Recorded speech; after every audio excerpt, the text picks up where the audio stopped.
ایک واقعہ میں حضرت ابو سعید ابو الخیر کا بیان کر دوں کہ لوگوں کے بارے میں کیسا آپ کا گمان رہتا تھا، کیسا خیال رہتا تھا ایسے لوگوں کے بارے میں جو آپ کے ساتھ اس طرح سے بدتمیزی کیا کرتے تھے۔ حضرت شیخ ابو سعید ابو الخیر رضی اللہ تعالیٰ عنہ ایک دن اپنے مریدوں کے ساتھ گلی سے گزر رہے، ایک خاتون جو آپ سے ہمیشہ جلتی تھی، یعنی نفرت کہہ لیجیے، آپ سے ان کو وحشت، اس نے دیکھ لیا دور ہی سے کہ وہ اس راستے سے آ رہے ہیں، وہ فوراً اپنے گھر کے چھت پہ چلی گئی، اور جتنے گھر میں ان کے راکھ رکھے ہوئے تھے نا، لکڑی کے جلے ہوئے یا کچھ بھی چولہے میں جتنے بھی راکھ رکھے ہوئے تھے اس ٹوکرا میں بھر لیا اور چھت کے اوپر چلی گئی۔ جیسے ہی حضرت شیخ ابو سعید ابو الخیر اس کے گھر کے قریب سے گزرے، اس خاتون نے پوری راکھ کا ٹوکرا آپ کے سر پر جان بوجھ کر کیسے ڈال دیا، اور آپ کا پورا بدن راکھ آلود ہو گیا، پورا چہرہ راکھ سے بھر گیا۔ جب مریدوں نے یہ دیکھا تو بہت غضب میں کوئی دوڑا اس کے گھر کی طرف کہ حضور آپ اجازت دیں میں اس کو سبق سکھا دوں۔ سب غصے میں آپ نے ان کو روکا، اپنے اس مرید کو روکا اور کہا کہ ٹھہرو، کوئی خبردار اس کو کچھ نہیں کہنا، نہ کرنا نہ کچھ کہنا۔ مریدوں نے کہا حضور اتنی بڑی گستاخی، اتنی بڑی جرات کر دیا، بلا وجہ آپ کے سر پر جان بوجھ کر وہ راکھ ڈال رہی ہے اور ہم کچھ نہ کریں، ایسا ہو نہیں سکتا ہے۔ تو حضرت شیخ ابو سعید نے کہا چلو خانقاہ میں ماجرا بتاتا ہوں۔ اب پیر کا حکم تھا، شیخ کا حکم تھا، سب نے سر تسلیم خم کر دیا کہ ہو سکتا ہے کوئی اس کے اندر کوئی حکمت ہو، کوئی اسرار پوشیدہ ہو، اس لیے فرمایا، حضور نے کہا خانقاہ میں بتاتا ہوں۔ خانقاہ میں پہنچے تو اب سب مریدوں کو اکٹھا کیا جو تھے ساتھ میں، اور کہا کہ سننا چاہتے ہو ماجرا کیا ہے؟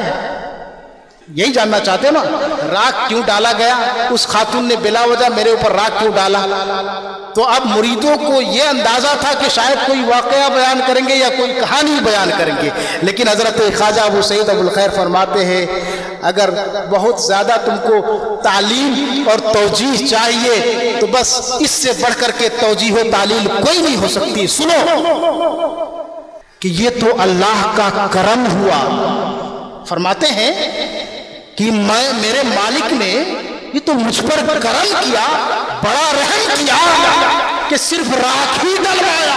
نہیں تو یہ تو آگ ڈلوانے کے قابل ہے، اس پر آگ ڈالا جائے کم ہے، اس نے تو راکھ ڈلوایا ہے، یہ بڑا کرم ہے۔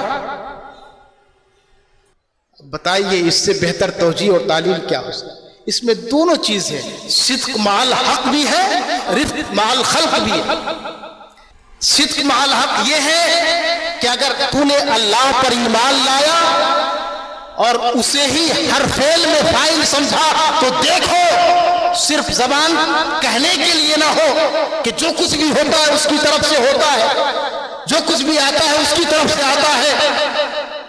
یہ مشاہدے کی آنکھ سے دیکھو کہ جو کچھ ہو رہا ہے، یہ نہ دیکھو کہ کس کی طرف سے ہو رہا ہے، کون کرنے والا ہے۔ جو کچھ بھی ہو رہا ہے، جو کچھ بھی تمہارے اوپر آ رہا ہے، جو بھی واقعات ہو رہے ہیں، سب میں فاعل اسی کو دیکھو، نہ صرف جانو بلکہ مشاہدہ کرو۔ حضرت ابو سعید ابو الخیر نے اس سے صدق مال حق کا بھی سبق دے دیا اور رفق مال خلق کا بھی سبق دے دیا۔ ایک طرف کہ جو کچھ بھی ہو رہا ہے میرے مالک کی طرف سے ہو رہا ہے، اس میں کوئی فائل نہیں ہے، کسی کی کیا تاب کہ میرے اوپر راکھ ڈالے، کسی کی کیا مجال کہ مجھے ستائے، جو کچھ بھی آتا ہے اس رب کی طرف سے آتا ہے، کوئی بھی نہیں ہے فائل اس کے سوا۔ اس لیے سب کو اس کی طرف سے سمجھ کر کے قبول کر لو، تسلیم کر لو، راضی و رضا رہو، اور جب مخلوق کی طرف نظر جائے تو رحمت کا معاملہ کرو، کوئی بدسلوکی کے جواب میں بدسلوکی پیش نہ کرو۔ آج ہم اور آپ جس خانقاہ کے اندر ہے، اس خانقاہ کا مشن رہا ہے، اس کا مقصد رہا ہے، اس کا ویژن رہا ہے کہ اس طرح کی تعلیم ہر ایک مرید کے اندر، اس طرح کا اخلاق، اس طرح کا کردار ہر ایک مرید کا صرف حضور سے نسبت پیدا کر لینے سے آپ فیضیاب نہیں ہو سکتے جب تک کہ آپ ان کی تعلیم اور ان کی ہدایت اور ہمارے مشائخ چشت کی جو سیرت و کردار ہے اس کو اپنا کر کے لوگوں میں نہ دکھائے۔ یہاں تو آپ بہت اچھے بن سکتے ہیں، لیکن باہر جا کر کے اصل آپ کا امتحان ہوتا ہے جب برے لوگوں سے سامنا، مخالفوں سے سامنا ہوتا ہے، جب بد کلاموں سے سامنا ہوتا ہے، بیہودہ گوئی کرنے والوں سے سامنا ہوتا ہے، طرح طرح کی مخالفتیں آتی ہے، طرح طرح کی مزاحمتیں آتی ہے، نہ جانے کیسے کیسے مرحلے سے گزرنا پڑتا ہے۔ وہاں آپ اپنے مشائخ کی سیرت کو یاد رکھیں، ان کی عادت اور ان کی خصلت کو یاد رکھیں اور اس طریقے پر قائم رہے، گامزن رہے۔ انشاءاللہ مشائخ ہمیشہ آپ کے ساتھ ہے۔